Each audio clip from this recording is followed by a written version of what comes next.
मुझे खाना बहुत पसंद है। नाश्ता, हल्का नाश्ता, दोपहर का भोजन, दोपहर की चाय, स्नैक्स, सपर, रात का खाना, मिठाई, रात के स्नैक्स, मैं ये सब खा चुका हूँ।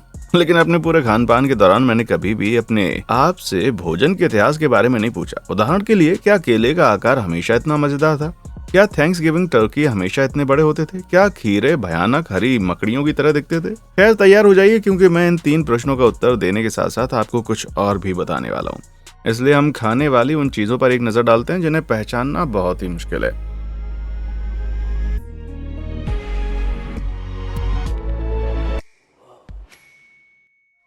केचप का इतिहास। केचप ये सबसे ज्यादा अमेरिकी टमाटर बेस्ड सॉस है, जिसे अक्सर hot dog, burger, fries, pizza, mac और चीज वफल इनके साथ पसंद किया जाता है। खैर, अपनी पेट्रियोटिक रंग के बावजूद केचप वास्तव में अमेरिकी नहीं है। हालांकि ये संयुक्त राज्य अमेरिका में 1000 साल पहले से इस्तेमाल किया जाता है, लेकिन केचप की कहानी प्राचीन चीन में लगभग 300 ईसा पूर्व में शुरू होती है। वहाँ चीनियों ने एक किस्म का सॉसी पेस्ट बनाया जो नमकीन, फर्मेंटेड फिश गट्स और एंकोवीज से बना है। हालांकि सदियों से इस पेस्ट की लोकप्रियता बढ़ती और घटती रही है और इसके बनाने की सटीक विधि भी वक्त के साथ बदल गई और इसे आखिर में केचियाप या केचप का नाम मिल गया, जिसका अर्थ मछली सॉस है। ये सॉस फिर यूरोप देश में 18वीं सदी में पहुंचा और तेजी से लोकप्रिय हो गया। हालांकि स्थानीय शेफ इस नए चलन का फायदा उठाने के लिए बहुत ही उत्सुक थे, लेकिन यहाँ एक समस्या थी। वो समझ नहीं पाए कि ये बनता कैसे, जिसके परिणाम स्वरूप पूरे यूरोप में कई अजीब नकली केचप मिश्रणों की शुरुआत हो गई और एक समय पर प्ले व्हाइट सॉस का वर्जन लोकप्रिय हो गया, जो बिग फ्लावर, एंकोवी, जायफल और हॉर्सरेडिश का इस्तेमाल करके बनाया गया था। एक और किस्म के सॉस हैं जिसमें शैलोट्स और मशरूम बेस के लिए वो इस्तेमाल होता है, जिसे बाद में मशरूम केचप का नाम दिया गया, जिसे आज भी बनाया और इस्तेमाल किया जाता है। एक समय पर मीठा और मसालेदार पुडिंग वाला केचप भी था। हालांकि पहली बार केचप को बनाने का नुस्खा हार्टिकल्चर ईस्ट जेम्स मीज द्वारा 1812 में बनाया गया था, पर यह लोकप्रिय नहीं था। शायद इसलिए क्योंकि वे कोल तार का इस्तेमाल कर रहे थे, जो मनुष्यों के लिए जहरीला होता है। इसे लाल रंग को गहरा बनाने के लिए इस्तेमाल किया जाता था। आधुनिक केचप की शुरुआत 1904 में हुई, जब हेंज कंपनी ने आखिरकार एक टमाटर बेस्ड नुस्खा बनाने का फैसला किया जिसमें जहर नहीं था। और मुझे खुशी है कि उन्होंने ऐसा किया, क्योंकि मैं अपने फ्राइज तो केचप में ही डुबा देता, भले ही वे रेडियो एक्टिव क्यों नहीं होते। बदलती बेरी। स्ट्रॉबेरी दुनिया के सबसे लोकप्रिय फलों में से एक है, जिसकी हर साल अनुमानित तौर पर 10 मिलियन टन की पैदावार होती है। हालांकि आज भी कितनी भी पहचानी मानी जाने वाली हो, लेकिन स्ट्रॉबेरी एक समय पर बिल्कुल अलग दिखती थी। जी हाँ, कई हजार साल पहले स्ट्रॉबेरी चमकदार लाल रंग के होने के बजाय सफेद हुआ करती थी।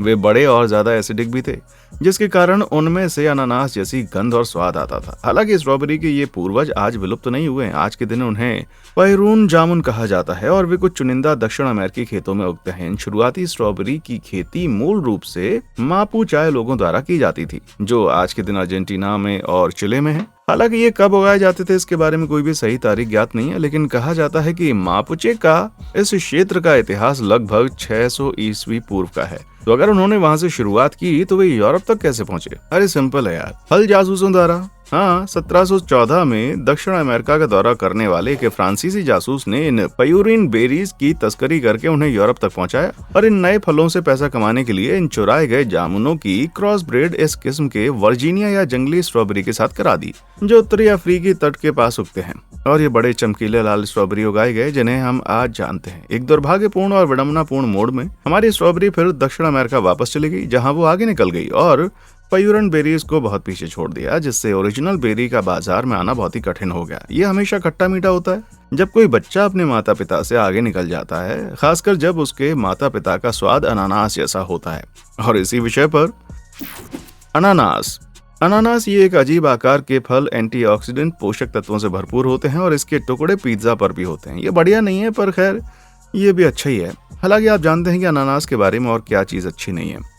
वो बड़े कांटेदार और ठोस होते हैं, पर एक अनानास हमें क्या देता है? मैं बस आपकी रसदार अच्छाई को देखना चाहता हूँ। खैर, विश्वास करो या ना करो, लेकिन अनानास एक समय पर बहुत ही कम फ्रेंडली थे।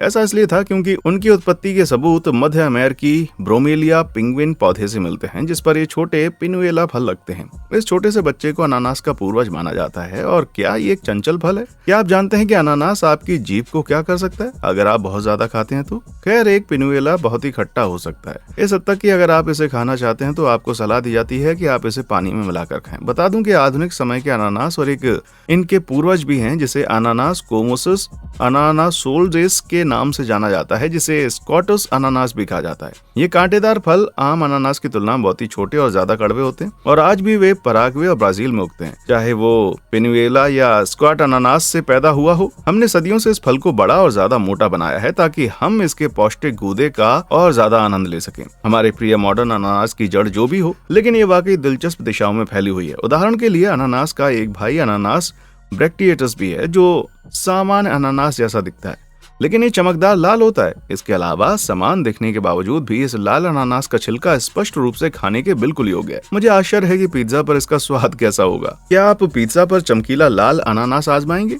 या आप इसके बजाय इसके सुपर खट्टे पूर्वज को खाना चाहेंगे? लाल अनानास के लिए लाइक बटन दबाएं और सुपर खट्टे के लिए सब्सक्राइब कर दिया। ठीक है, चलिए अब देखते हैं कि आगे हमें क्या मिला है। तरबूज।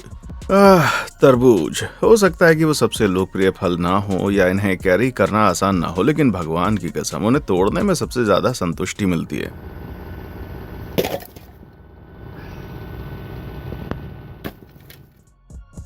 शुद्ध एंडोर्फिन। लेकिन क्या होगा अगर मैं आपसे कहूँ कि जिस तरबूज को आज हम देखते हैं और पसंद करते हैं वो अपने पूर्वजों से बहुत ही अलग है।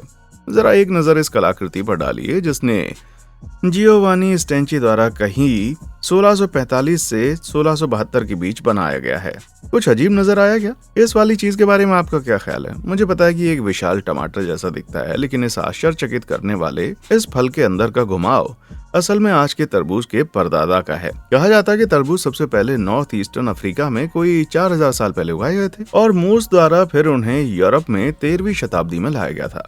ये तरबूज हमारे आज के तरबूजों की तुलना में कहीं ज्यादा कड़वे थे। हालांकि इनके छिलके मोटे सख्त थे और इस लाल फल का स्वाद बहुत ही कम था।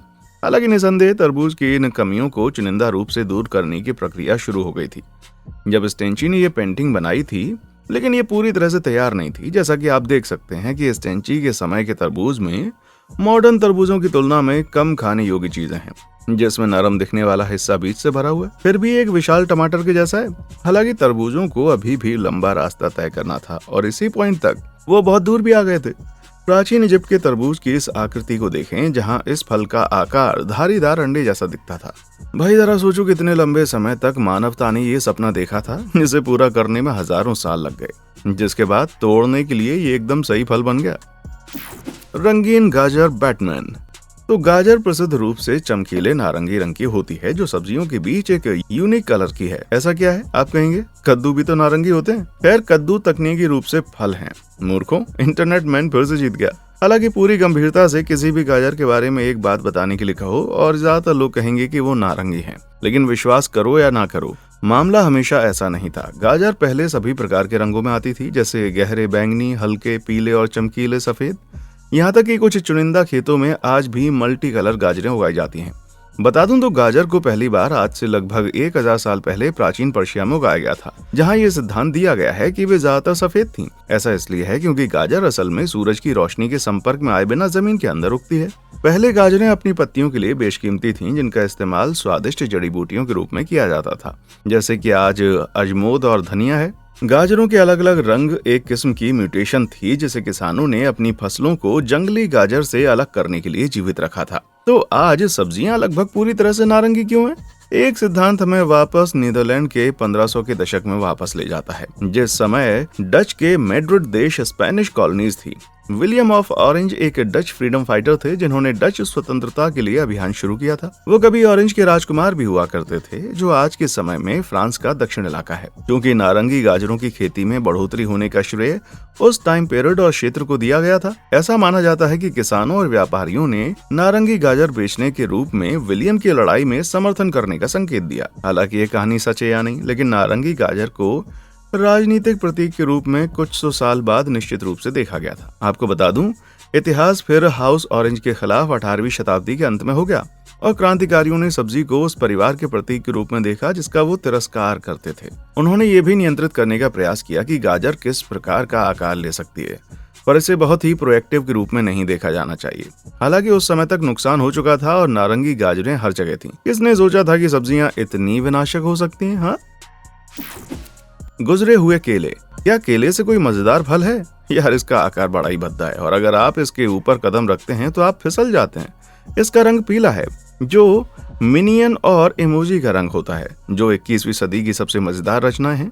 अगर मीम्स की बात करें तो खैर क्या ही होगा अगर मैं आपको बता दूं कि कुरकुरा सुंदर आकर्षक केला एक समय में ऐसा दिखता था। मुझे पता है ये इतना भयावह है कि आपने मेरे अद्भुत आकर्षक चुटकुले को भी नजरअंदाज कर दिया, पर कोई बात नहीं, मैं तुम्हें अब हंसने का समय दूंगा। खैर माना जाता है कि केले की खेती आज से लगभग 7,000 से 10,000 साल पहले की जाती थी, जिसके कारण कुछ लोग इसे दुनिया का पहला फल भी कहने लगे। इस प्रोटोनेनर का जन्म सबसे पहले इंडोनेशिया, फिलीपींस और न्यू गिनी के आसपास हुआ था, जिसके बाद इन फलों को यूरोप में 327 ईसा पूर्व में अलेक्जेंडर द ग्रेट द्वारा लाया गया था, जिन्होंने पहली बार इसे भारत में देखा था। हालांकि ये केले उन केलों की तरह नहीं थे जिन्हें हम आज देखते और पसंद करते हैं, बल्कि वे छोटे, हल्के और बिल्कुल बीजों से भरे हुए होते थे। क्या बीज? जी हाँ, केले तकनीकी रूप से जामुन है, मतलब उनमें बीज पल्प होता है और वे फूल की ओवरी से विकसित होते हैं। एक मजेदार बोनस तथ्य के रूप में इसका मतलब यह है कि रस भरी असल में जामुन नहीं है। जाओ पता लगाओ।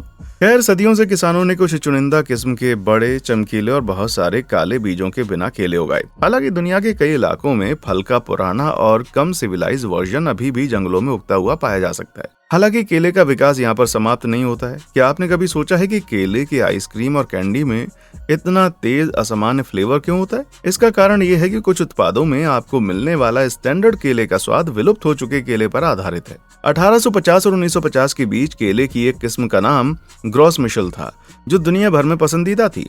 केले की इस प्रजाति में आइसोमाइल की मात्रा ज्यादा थी, जिसे आज हम कैंडी केले के फ्लेवर की तरह देखते हैं। हालांकि 1950 के दशक में एक भयानक केले के वायरस ने दुनिया के ग्रोस मिशेल बाजार को नष्ट कर दिया, जिससे आधुनिक कैवेंडिश केले ने इसकी जगह ले ली। दुनिया के कुछ हिस्सों में ग्रोस मिशेल बच गए और अभी भी उगते हैं, और आप एक बॉक्स $97 में खरीद सकते हैं। बीज से भरे काले गूदे और एक केले पर 100 रुपए खर्च करने के बीच मैं कैवेंडिश के साथ ही रहूंगा मेरे भाई, शुक्रिया। बियर में मुर्गा। एक लंबे दिन के बाद अच्छी ठंडी ब्रुस्की का आनंद लेने जैसा कुछ भी नहीं है। हालांकि क्या आप जानते हैं कि उस बियर को और ज्यादा बेहतर कैसे बनाया जा सकता है? अगर इसे मैं लंबे समय से मरे हुए पक्षी के सड़े पंखों और सड़े मांस को भर दूं तो स्वादिष्ट। ऐसा लग सकता है कि मैंने इसे अभी बनाया, लेकिन कॉक बियर, कॉक एले एक असली बियर बनाने की विधि थी जो कि 17वीं और 18वीं शताब्दी में इंग्लैंड में लोकप्रिय थी। कॉक बियर बनाने के लिए मुर्गे के शव को शराब के एक पीपे में रखा जाता है और उसे सड़ने के लिए छोड़ देते हैं। हालांकि अपराध करने के तरीके अलग अलग होते थे, क्षमा करें, बनाने के तरीके, पर इसे बनाने का विचार अपराध जैसा लगता है। कुछ शौकीन लोग चिकन के साथ कटा हुआ लहसुन, किशमिश और मसाले मिलाते थे, जिससे एक प्रकार का घटिया बियर सूप बनता था। तो मुर्गे को पहले पकाया जाता था या उसके पंख निकाले जाते थे। ये सब शेफ के मूड पर निर्भर करता था। शराब बनाने वालों पर मुझे नहीं पता कि यहाँ कौन सा लॉ लागू होता है, लेकिन कुछ चरम मामलों में तो बेचारे मुर्गे को जिंदा पीपे में रख दिया जाता था। एक और मॉडरेट जीवित उदाहरण ये है कि मुर्गे के पंख निकालकर उसकी खाल उतारकर उसमें लहसुन और लौंग मिलाया जाता है और फिर उसे एले से भरे एक कैनवास में सप्ताह से 9 दिनों के लिए रख दिया जाता है। इस रेसिपी से सिर्फ कुछ ही फ्लैगन एले का उत्पादन हुआ, लेकिन ये सब कॉक बियर के पक्ष में था। लेकिन शुरुआत में लोग ऐसा क्यों कर रहे थे? खैर इतिहासकार 100% इसके बारे में नहीं जानते, लेकिन इसके बारे में माना जाता है कि ये बियर स्वास्थ्य और खुशहाली को बढ़ावा देती है, या ये कामोत्तेजक के रूप में भी काम करती है, क्योंकि इंग्लैंड में मुर्गों को मजबूत और तेज प्राणी के रूप में देखा जाता था। उसी तर्ज पर कुछ लोगों का मानना है कि ये बियर औषधि हो सकती है और सामान्य सर्दी से लड़ने के लिए मदद करती है। कॉक बियर की लोकप्रियता में तब कमी आने लगी जब इससे होने वाले लाभों को साबित करना कठिन और ज्यादा कठिन हो गया। फिर इससे मुझे एक आइडिया मिला और अगली बार जब मैं बीमार महसूस करूंगा तो मैं चिकन सूप को एक तरफ रख के सीधे चिकन शराब का सेवन करूंगा भाई। 96% पानी, 4% स्पाइक्स। धोखेबाजों के लिए खीरे स्नैक्स होते हैं।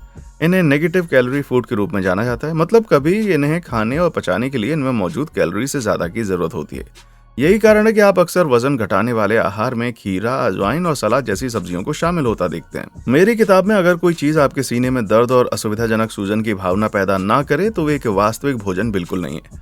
खैर हो सकता है कि अगर मैं कुछ प्राचीन खीरे खाऊं तो मुझे वो दर्द महसूस होगा जो मैं चाहता हूं। नहीं, आपकी आंखें आपको धोखा नहीं दे रही हैं।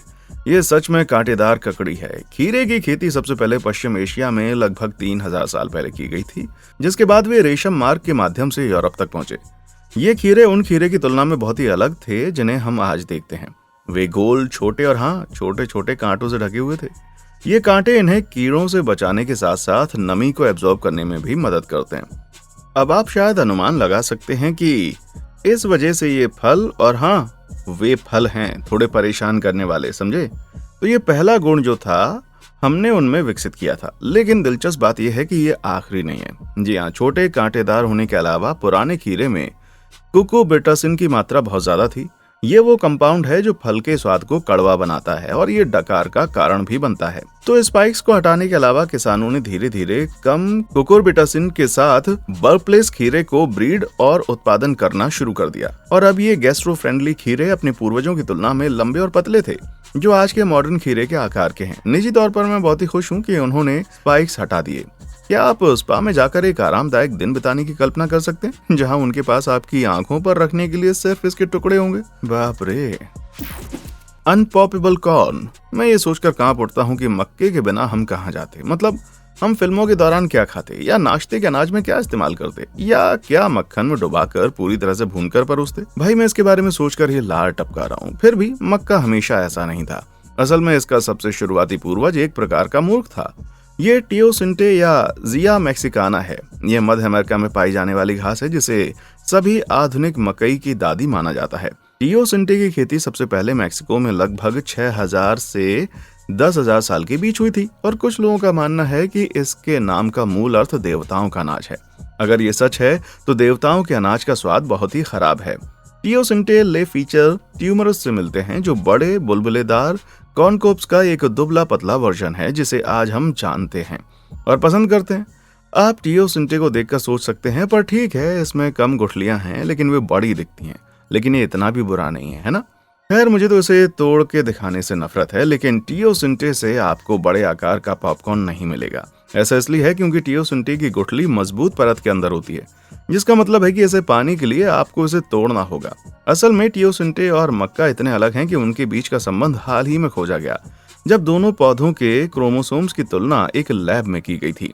एक वैज्ञानिक बाद में टियोसिंटे गिरी को ऐसे फोड़ने में सक्षम हुआ जैसे वो पॉपकॉर्न हो। हालांकि स्वाद या आकार के बारे में कोई शब्द नहीं है, और ये सिद्धांत दिया गया है कि मक्की को चुनिंदा रूप से हजारों साल ब्रेड किया गया ताकि इसके कर्नल का आकार बड़ा हो जाए और टियोसिंटे की ठोस खोल हट जाए। और मुझे खुशी है कि हमने ऐसा किया, वरना मुझे बारबेक्यू वाले टियोसिंटे पर अपने दांत तोड़ने से नफरत होती भाई।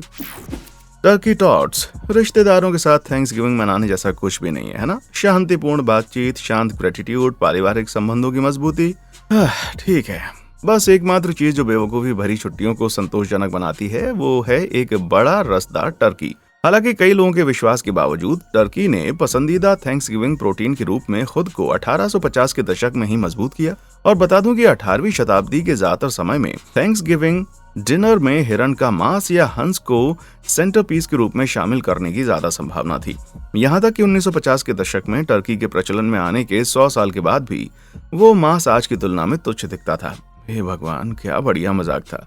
असल में हमारे थैंक्सगिविंग टर्की सिर्फ 60 साल पहले की तुलना में एक राक्षस जैसा है, क्योंकि किसान अपने उत्पादों को बढ़ाने के लिए कड़ी मेहनत कर रहे हैं।